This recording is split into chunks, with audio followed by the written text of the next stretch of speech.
Welcome to the podcast Stolen Science. In today's episode, we're going to cover Indigenous contributions to cartography or map making. Before I begin, I want to set up a little story that I'm going to use at the end of the podcast. And this story is that, let's say that you're a geologist, you're looking at a map of northern Canada, you see that there is a particular structure where you think that there is gold, you do some research, you find out that there was an old gold mine there, or in the area.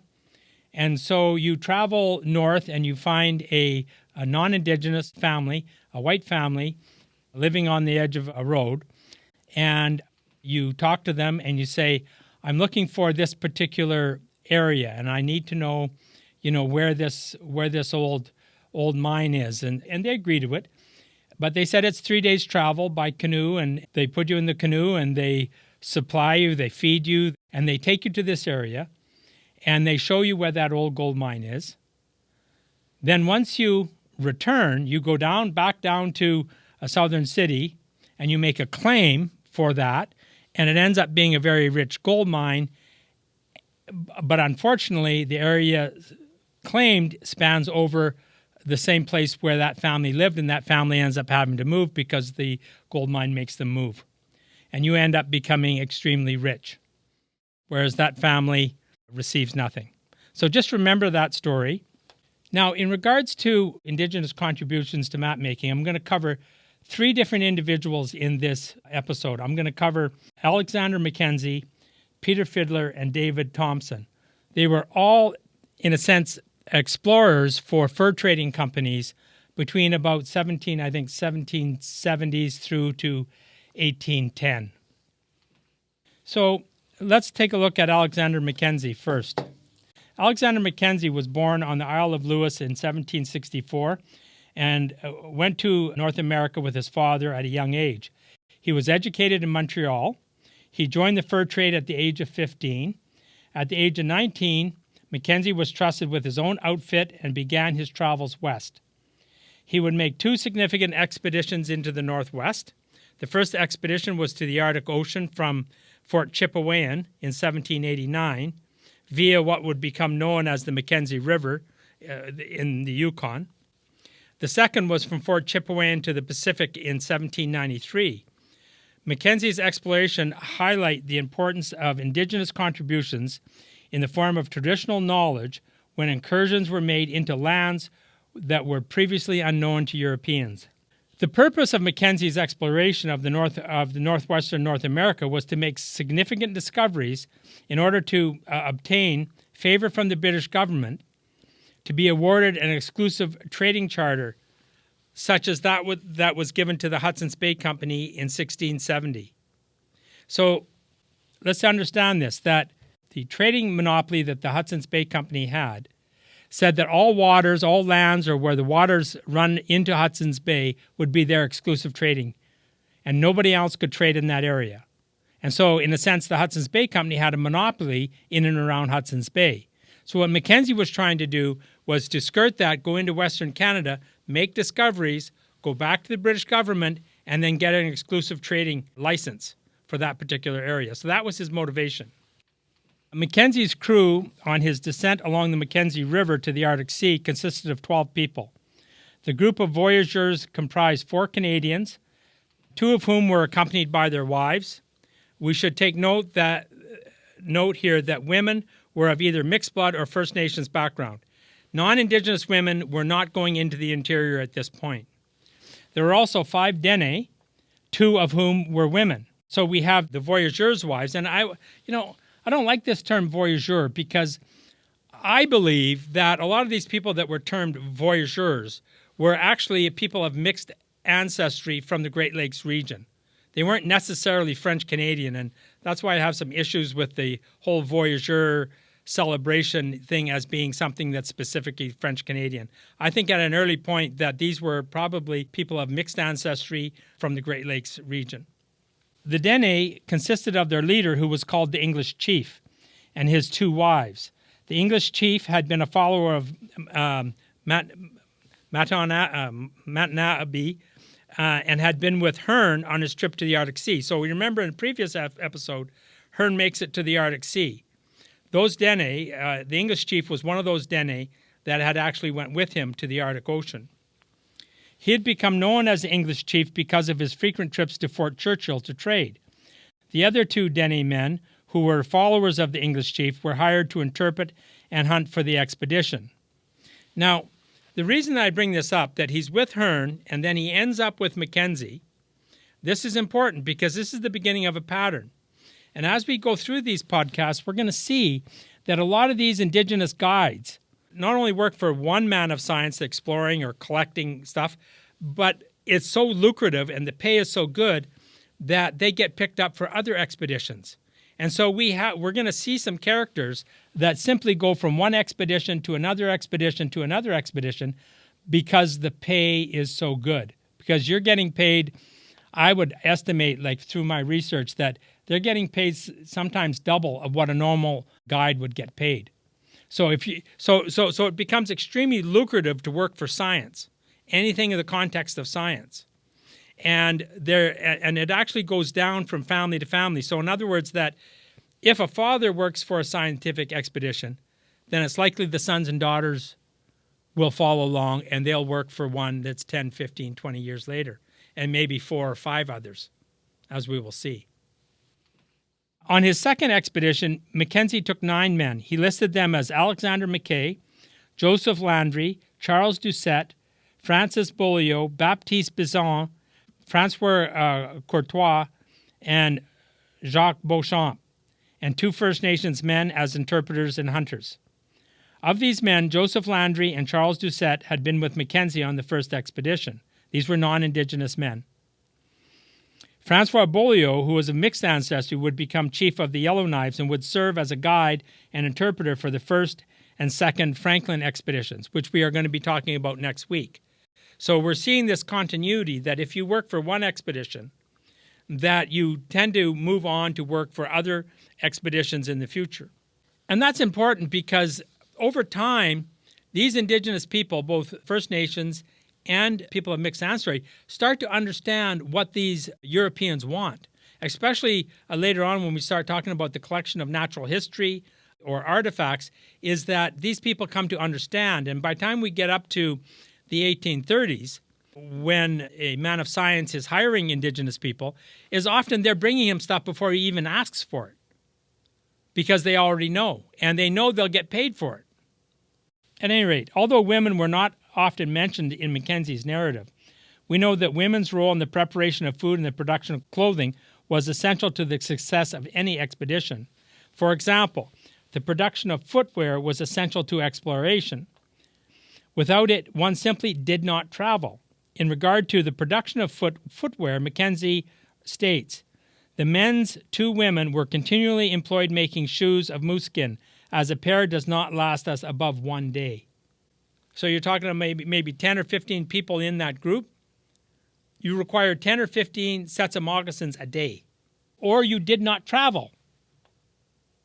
And it's the same thing with the production of food, that you can go out and get raw food, like caribou or whatever. But if there's no one to process it and knows how to dry it and make it into pemmican and to process it, then it becomes, well, the men can do it, but it's labor intensive.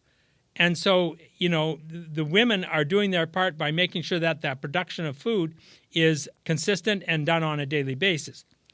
And the point I'm trying to make, and I hope it becomes very clear over the next 10 or 15 episodes, is that you did not travel anywhere without Indigenous women. You required their know-how in regards to technology, in the production of clothing for different weathers and for different environments, and you required their ability to help carry some of the load, but also in the production of food. Despite the rareness of Mackenzie's references to women in his narrative, 25 years later, when providing John Franklin advice on how to conduct his overland expedition, he is very clear about the importance of women, Indigenous women, for a successful expedition. Franklin sent letters to Robert McVicar of the Hudson's Bay Company and Edward Smith of the Northwest Company, who were both in the Northwest, which stipulated the need for women on the expedition. Franklin's letter to Edward Smith states, "Sir Alexander Mackenzie strongly recommends that the Indians should be accompanied by their wives, as a measure of security, and that the selection should be made of men who have small families. Women, too, would be extremely useful in preparing the skins and making snowshoes, clothes during the next winter. I would wish, therefore, that some might be engaged to accompany their husbands for these purposes and receive the proper compensation. Now again, why do I bring this up? I bring this up because Indigenous women are not in Canadian history. And they didn't, it's as if they made no contribution to Western European science or Western European culture. They were there, and you didn't move a mile without their assistance. So, we have to kind of rethink, about this Western Canadian history, and we have to acknowledge that Indigenous women were central to the advancement of science, and in this case, cartography, or the making of maps, and I'll get on to that in a minute. Alexander Mackenzie was the first European to descend the Mackenzie River as well as to penetrate to the Pacific coast. Having said this, it is also true that Mackenzie could not have achieved either feat without the assistance of First Nations along the route. Mackenzie's general strategy was to acquire information and guides at each village he came across, and when he came to another village, to elicit additional information, release old guides, and then he would retain new ones. It is interesting to note that on several occasions on both expeditions, Mackenzie was required to coerce or detain guides where new ones were not available. So the general trend across all of these expeditions that I've seen, and we'll cover quite a few more, but First Nations usually did not travel beyond their own boundaries because you needed to have permission of that next First Nation to enter their territory. And so when they got to the edge of that territory, they would stop. Now, in a lot of cases, and you can read Mackenzie's journals, he didn't allow them to stop. He would coerce them. Sometimes he would offer more trade, but sometimes he would actually force them to keep moving. He would detain them. He would put a watch on them at night. He put guards on them at night so they didn't flee. Some managed to escape, but others couldn't. This goes to the question of how much reliance there was on Indigenous knowledge and on the Indigenous people on these expeditions.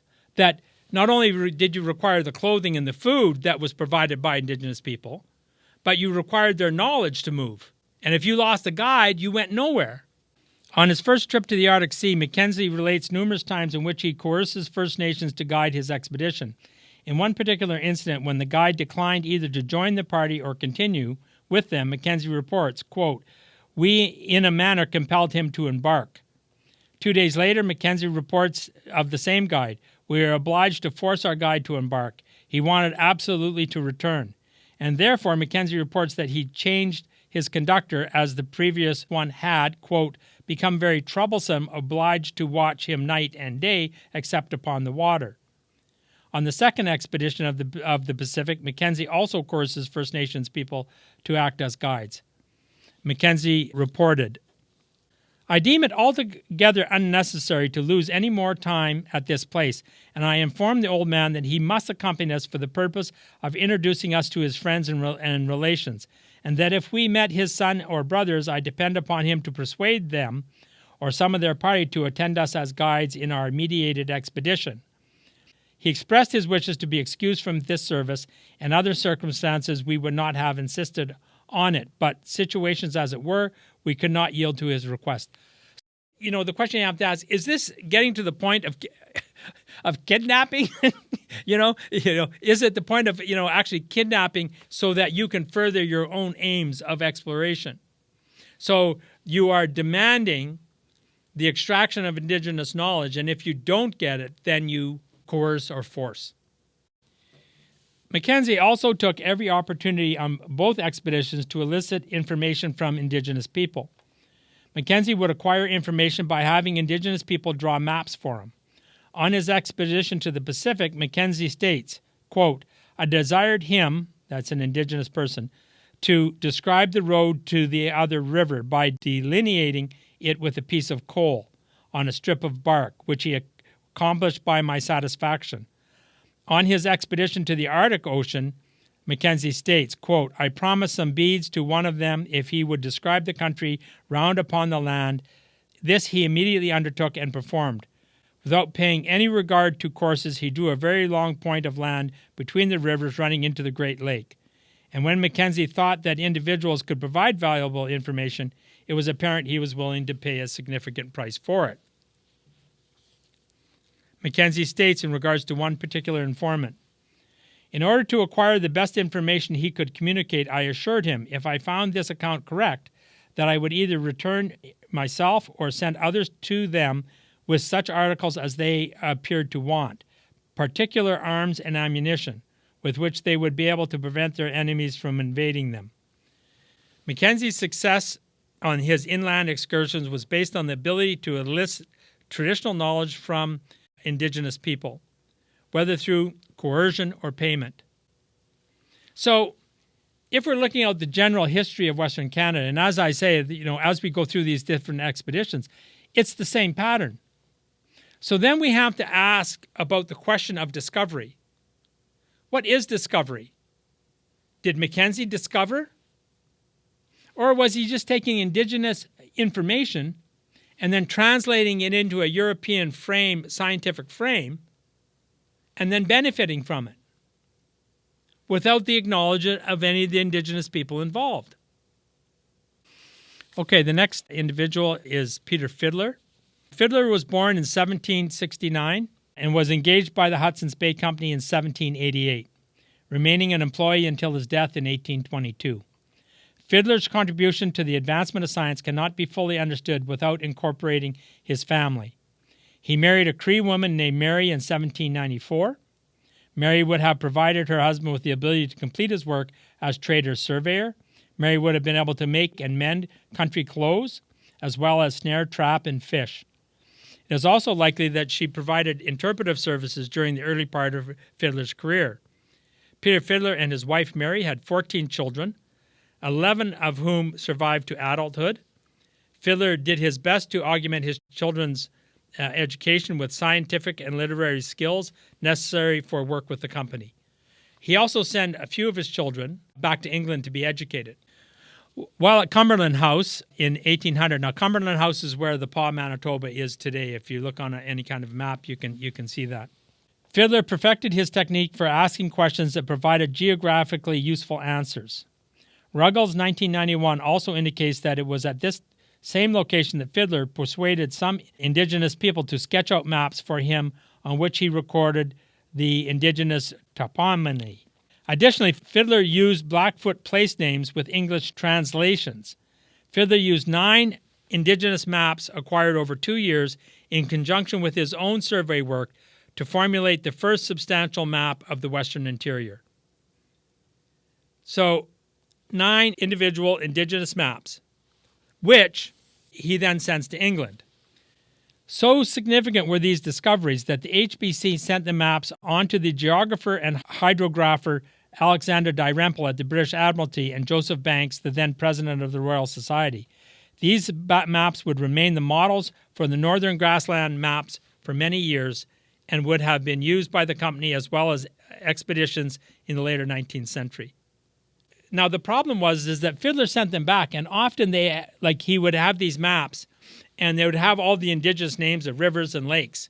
But as soon as it arrived in London, what they did was they took the Indigenous name, say it's in Cree or it's in Blackfoot, say, in English it might mean the river that bends or something like that. And they would say, oh no, this river is now going to be called Sir John's River. And they put English names on top of all of these Indigenous names, thereby erasing history and erasing Indigenous contributions and Indigenous knowledge from the record of history. Again, this should cause a reevaluation of what scientific information is and where does it actually come from. Because certainly these non-Indigenous men that were making these discoveries were paid handsomely for what they did. But it wasn't their information, and it wasn't their doing in the sense that they couldn't have traveled without Indigenous women or Indigenous guides. The third person is David Thompson. David Thompson, who was born in London in 1770, At the age of 14, he was apprenticed to the Hudson's Bay Company. His first few years in the company were spent on the coast of Hudson's Bay, where he would work with Humphrey Martin, who we've already talked about. He worked with Humphrey Martin and Samuel Hearne. Thompson would spend 12 years in the Hudson's Bay Company, after which he signed on with the Northwest Company. Thompson would spend 16 years with the Northwest Company and then retired to the area of Montreal in 1812. One of Thompson's greatest achievements was the crossing of the Rocky Mountains in 1811. So he crossed the Rocky Mountains in 1811. I think Lewis and Clark were 1805 when they went across the Rockies farther south. Thompson, like Fidler, was intimately tied to Indigenous people. He too took an Indigenous-born wife, Charlotte Small, the mixed-blood daughter of Patrick Small, an officer of the Northwest Company. Thompson's wife, Charlotte, and their children traveled with him during his explorations, including across the Rockies in 1811. Charlotte probably spoke several Indigenous languages, as her mother was Cree and she spent her childhood in the fur trade territory. Like Mackenzie, who had come before him, Thompson required guides and hunters and interpreters. Unlike Mackenzie, however, Thompson had at his disposal a small population of mixed ancestry individuals who resided in the foothills of the Rocky Mountains. One of Thompson's journals shows that as he is handed from one First Nation to another, I talked about that First Nations wouldn't go beyond their own boundaries. He releases the previous guide and hires another one in the pattern similar to what we saw with Mackenzie. Thompson notes that his guides included Indigenous people from the Blackfoot, the Salish, Cree, and Six Nations. He also mentions that the Salish and the Saulteaux men, or Anishinaabe, were hired as hunters. His close affiliation with these different First Nations shows the growth and the developing diversity and interaction within that fur trade contact zone. Thompson himself was called Ku-Ku-Sint, or the man who looks at the stars by First Nations. And it's kind of funny, in the research that I did, is that different men of science would end up with different Indigenous names. The man who likes birds, to an ornithologist. We'll see that a little later. Or the stars. I can't remember. I've got them all listed. But Indigenous people saw them as people that were searching for certain and different kinds of information and would actually give them names based on that. Thompson would also ask First Nations people to draw maps. During his critical descent of the Columbia River to the Pacific Ocean, for example, First Nations people were his source for the maps he used, Thompson reports. They drew me out a sketch of their country and to near the sea, which they say I may go to from hence and be back in a month hence, were it summertime. So David Thompson absolutely relied on Indigenous people for his clothing, for his food, and he also relied on them in the context of making his maps. So we come back to the question of discovery. Now, that story I told you at the beginning of this episode, the question I have for you is that did that non-Indigenous family deserve more than what they got in regards to showing that geologist where the gold mine was? You see, the answer to that is no different from what we are actually covering here. Should Indigenous people, Métis as well as First Nations, be recognized for their contributions to Western European cartography and or science in general? And the answer to that invariably is yes, but it's been covered up in history. So in the next episode, we're going to uncover it, and you're going to start to see that these patterns continue and that Indigenous people become used to these patterns and that they actually make significant contributions not only to map making, but to zoology and botany and other sciences. Thank you for watching this episode of Stolen Science. If you enjoyed watching, please consider subscribing and follow the link in the description for further reading. Thank you.